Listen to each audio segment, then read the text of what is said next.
Bueno, día lunes, 8 de la noche, estamos los que estamos, en honor al tiempo vamos a arrancar.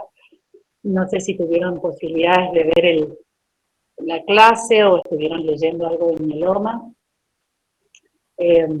Yo cuando la preparé esa clase fue hace 2 años atrás.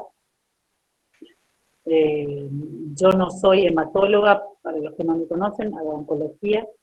Así que esta charla la preparé y fui aprendiendo a medida que la iba preparando. Cuando la escucho y la vuelvo a rever, me impresiona que está un poco confusa. Así que el año pasado preparé unas 10 diapositivas o imágenes sobre gamapatías monoclonales y me gustaría algo más didáctico, presentárselas, y en base a eso, si quieren, obviamente, después charlamos sobre las dudas que tengan, ¿sí? ¿Me parece? ¿O tienen alguna pregunta para hacerme ahora? O si no, charlamos unos minutitos, hacemos un pequeño resumen y después me preguntan. ¿Sí? Bueno. Espérenme, que voy a compartir la imagen.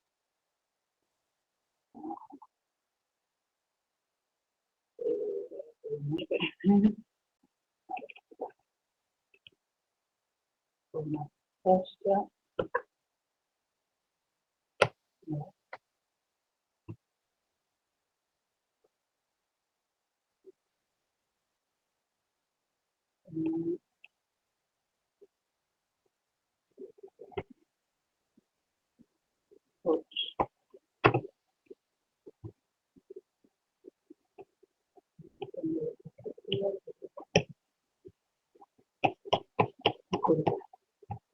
¿Se ve?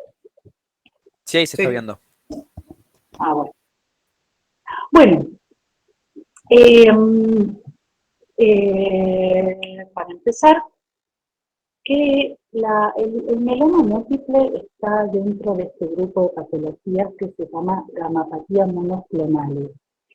Que si bien uno conoce o sabe más del mieloma múltiple, en realidad lo más frecuente son estas gamapatías monoclonales de significado incierto.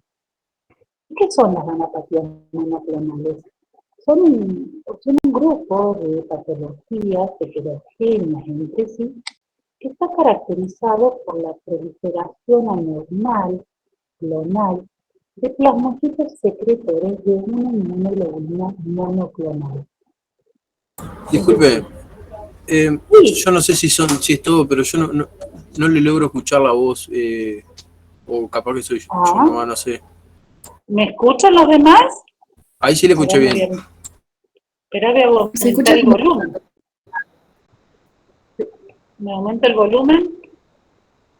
¿Ahí me escuchan? Sí, ahí se escucha bien.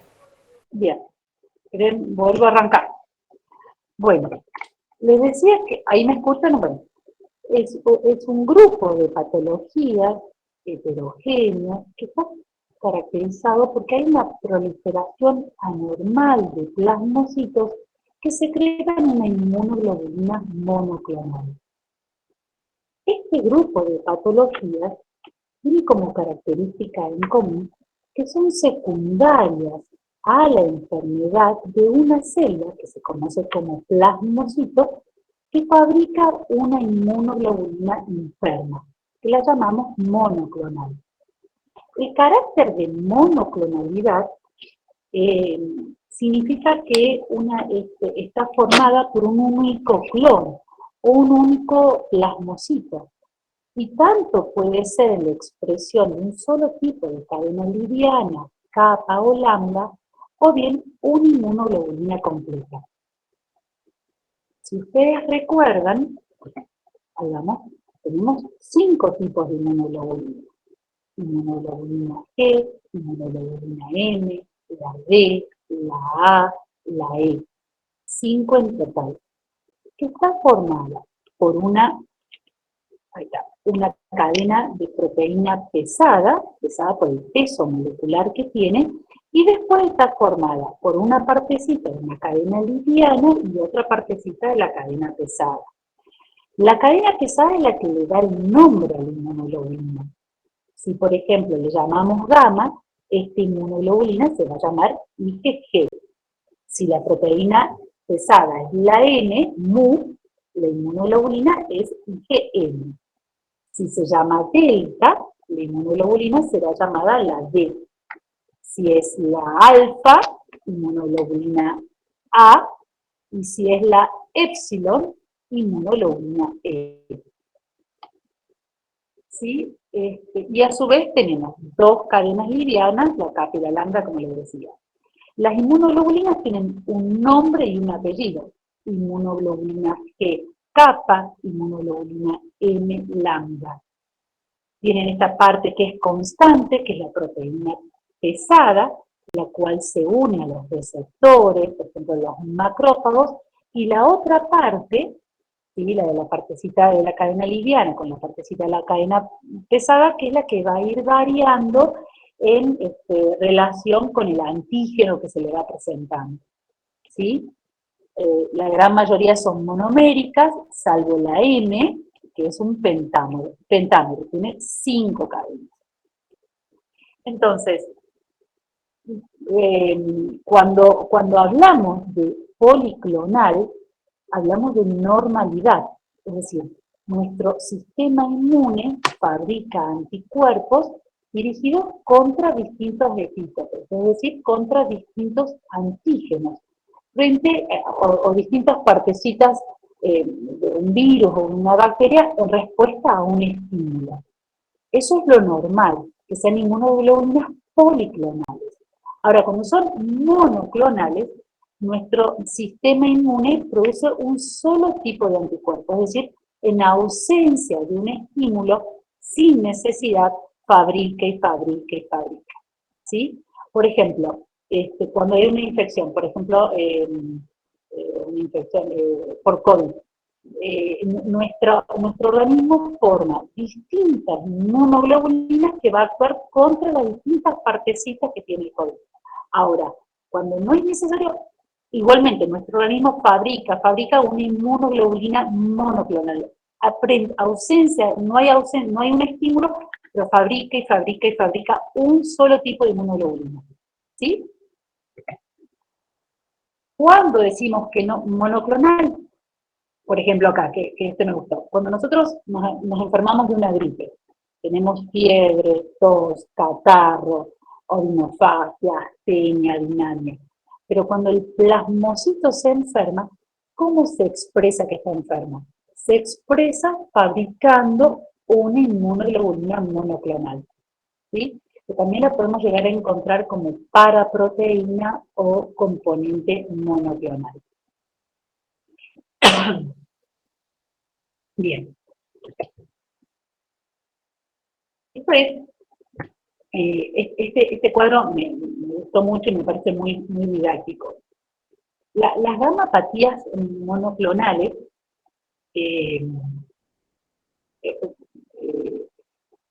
es como asemejar a una maratón.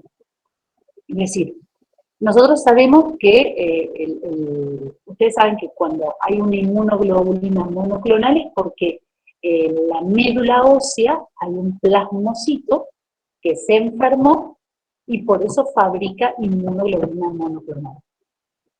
Como es un grupo muy heterogéneo de patologías, lo podríamos explicar como si fuera una maratón. Ustedes saben, una maratón tiene una largada, 1 kilómetro 0, y tiene una llegada de 42 kilómetros. Y estamos acá, en la largada. La largada son aquellos pacientes que tienen una gamapatía monoclonal de significado incierto. ¿Cómo son? Son pacientes que tienen un componente N o una inmunoglobulina monoclonal menos de 3 gramos por decilitro. Si le hacemos una médula ósea, va a haber un menos de 10% de plasmocitos enfermos, y no hay eventos marcadores de mieloma o eventos definitorios de mieloma.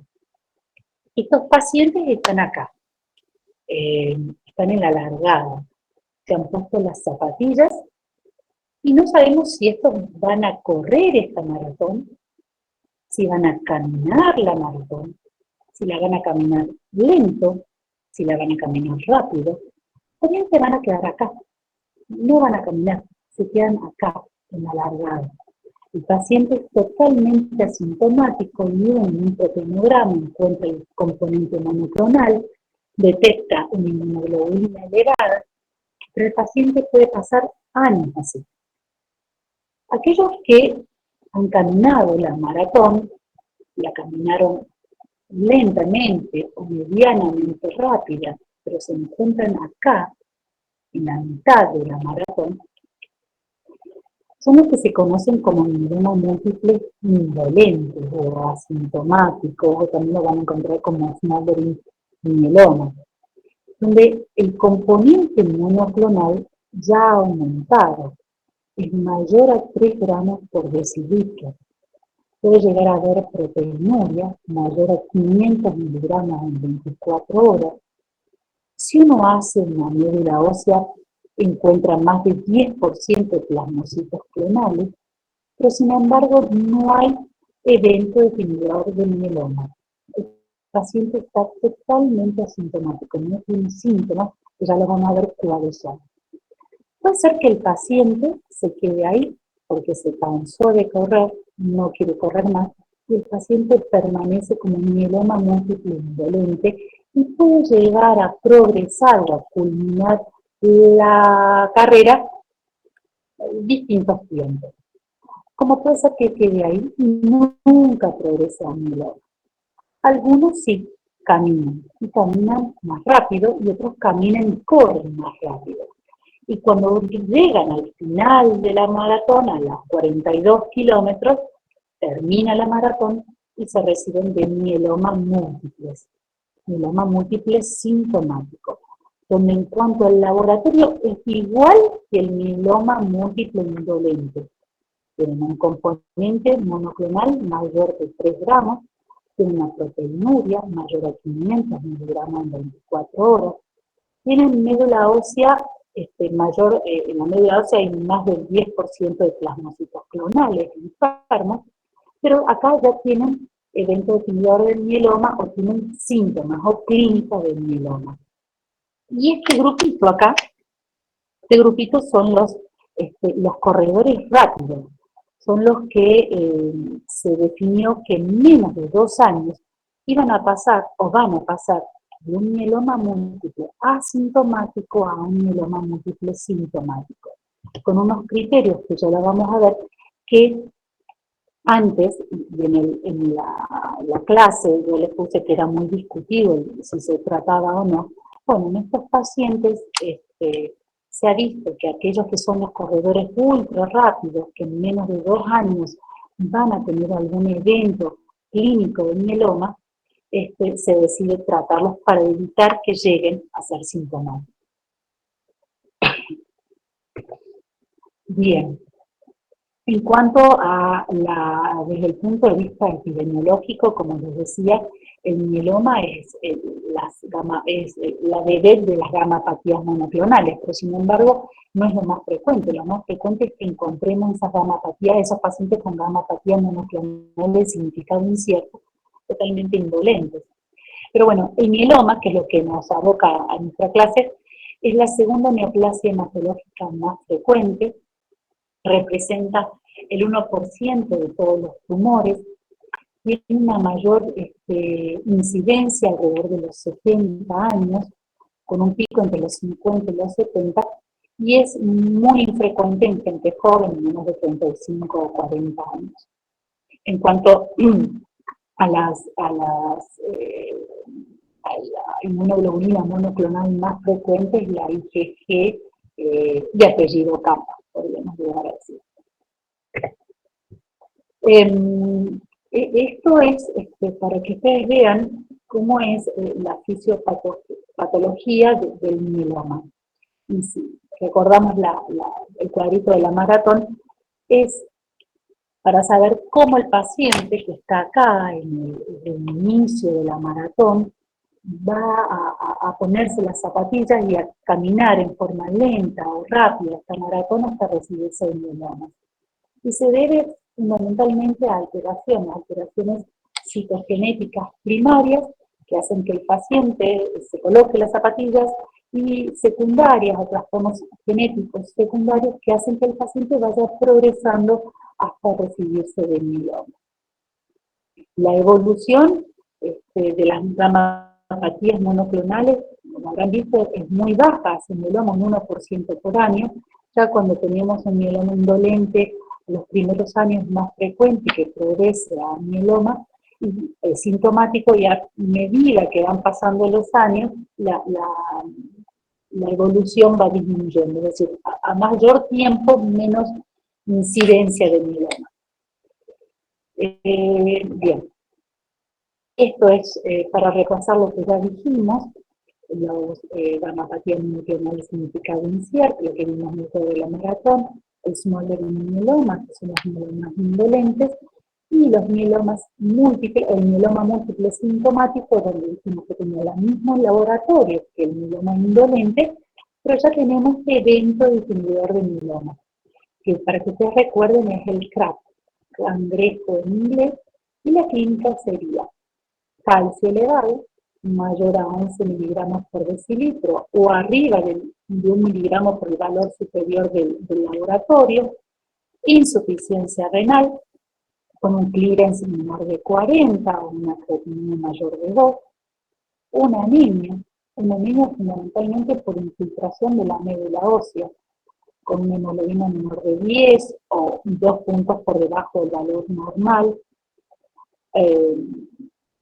pero que sea la causa la infiltración de la médula ósea, porque, por ejemplo, un paciente con un cáncer de colon puede tener una anemia ferrotécnica y asociado a una gamapatía monoclonal de significado incierto, inmunoglobulina monoclonal. No significa que el paciente tiene un mieloma, es decir, esa anemia es producida por el cáncer de colon, ¿sí? Y lo último es la lesión lítica típica del mieloma, que uno lo puede encontrar en las radiografías, las tomografías, etc. Entonces, el mieloma múltiple sintomático, mieloma múltiple, es lo mismo que un mieloma indolente, pero acá ya tenemos clínica, ¿sí? Tanto con los síntomas que produce como el laboratorio. ¿Cuáles son estas manifestaciones clínicas?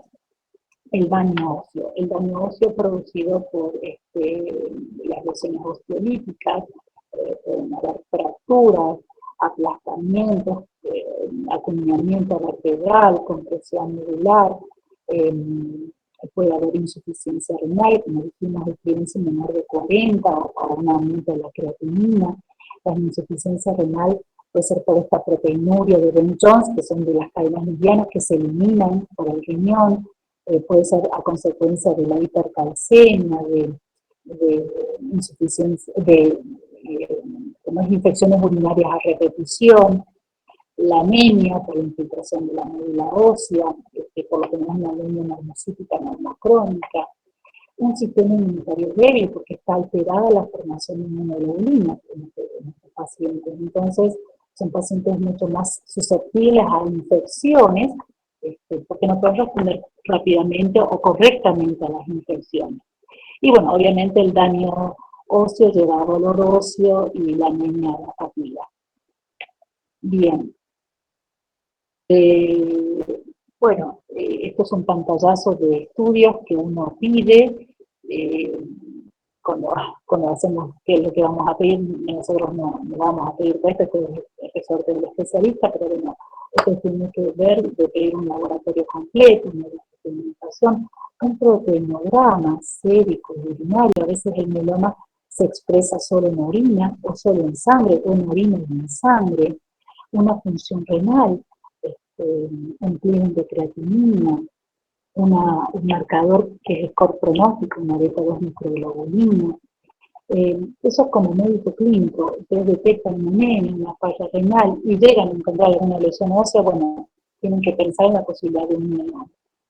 Después un estudio medular, o se va a hacer una punción y aspiración de la médula ósea, se hacen técnicas de inmunoquímicas para confirmar el diagnóstico, técnicas de FISH para detectar distintas alteraciones genéticas que son en relación al pronóstico del paciente, técnicas de inmunofijación, bueno, una serie de baterías de estudios ya más resorte del especialista.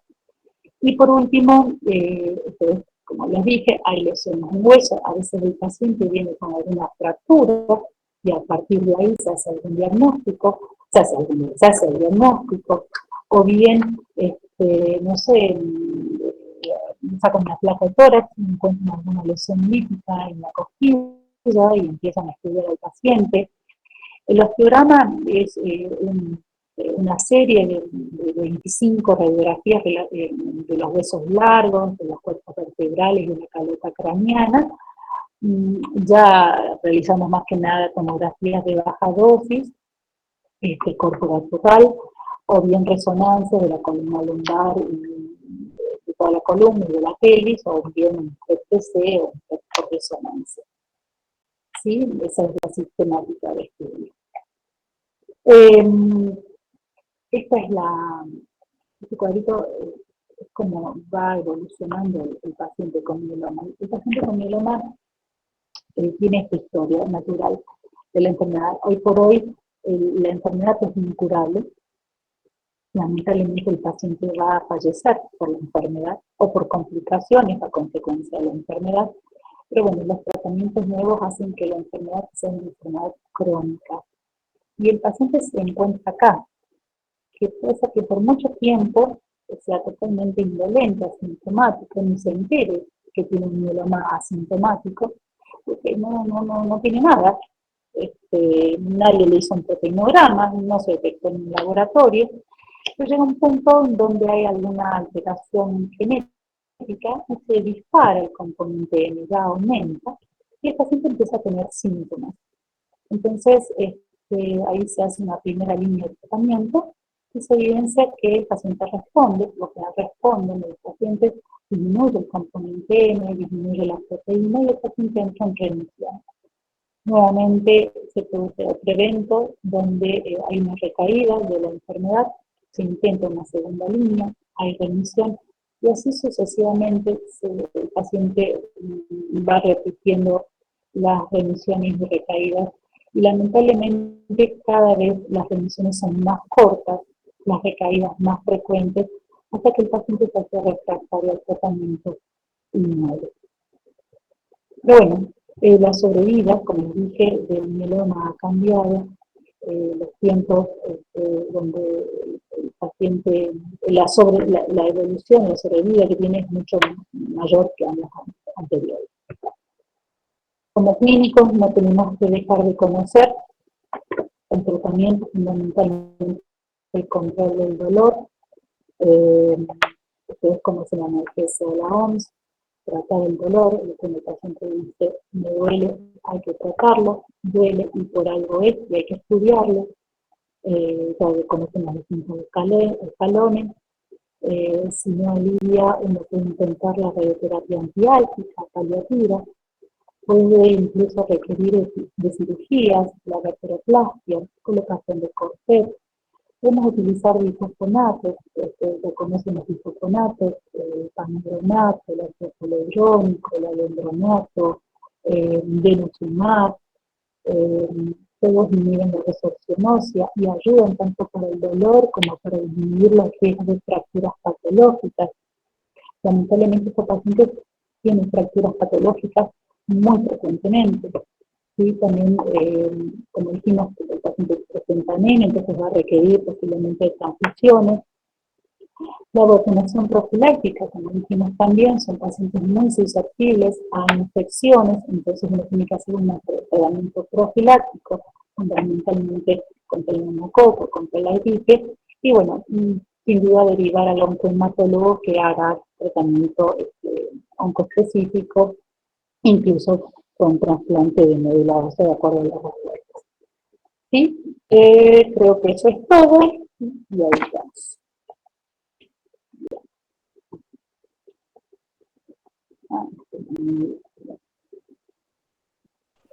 Iliana, tengo una duda. Sí, En Goodman había leído que era para los quimioterápicos que se podía llegar a usar para el mieloma múltiple un mostaza nitrogenada que era el melphalan. Entonces, no se lo usaría si es que es un tratamiento que ya no... no, sí, se utiliza. El melphalan se utiliza después de las quimioterapias. Los pacientes con mieloma, uno intenta pensar en el trasplante de médula ósea, el trasplante autólogo, que ustedes conocen, o alogénico.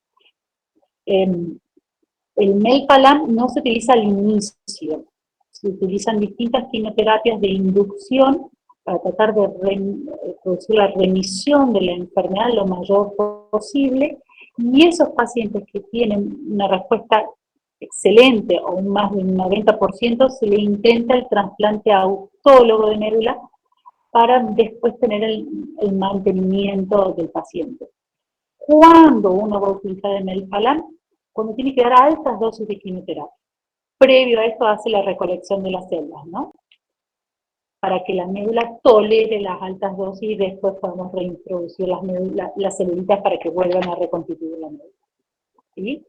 Aquellos pacientes que tienen un mal pronóstico, que el hematólogo de entrada, que hay alteraciones de mal pronóstico, alteraciones genéticas, de elección del cromosoma cromosoma 17, que no han tenido buena respuesta a la quimioterapia de inducción, son estadios avanzados de entrada, de inicio.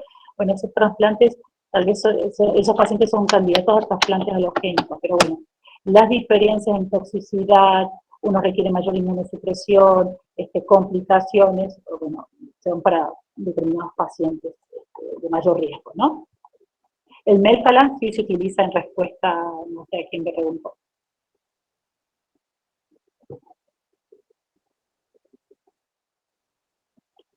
Es fácil el tema. Una pregunta. Sí. Vi que se usaban ciertos antibióticos como quimioterápicos. ¿Eso es una práctica muy común o no?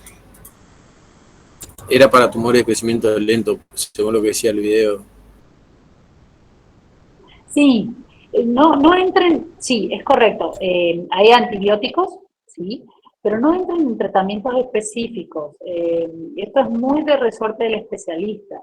Ustedes lo que tienen que conocer, no se les va a preguntar puntualmente medicación oncológica, sino cómo definir a un paciente con un mieloma. No se les puede pasar a un paciente que tenga una alteración en el clearance, una anemia, de golpe encuentran una lesión lítica, tienen que sospecharlo o pensarla.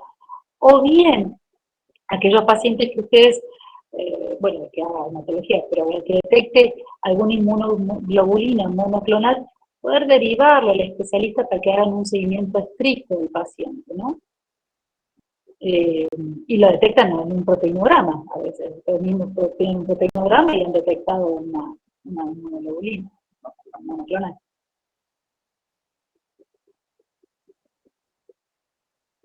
Sí, Santi. ¿Cómo anda, profe? Tengo Bien. dos dudas. La primera es, ¿puede ser, en realidad lo leí, pero quiero saber cuál es el riesgo de que se pueda producir una leucemia mieloide aguda, como, vamos a decir, complicación de un mieloma múltiple? ¿Es común? ¿Es poco frecuente? ¿Se da? ¿No se da?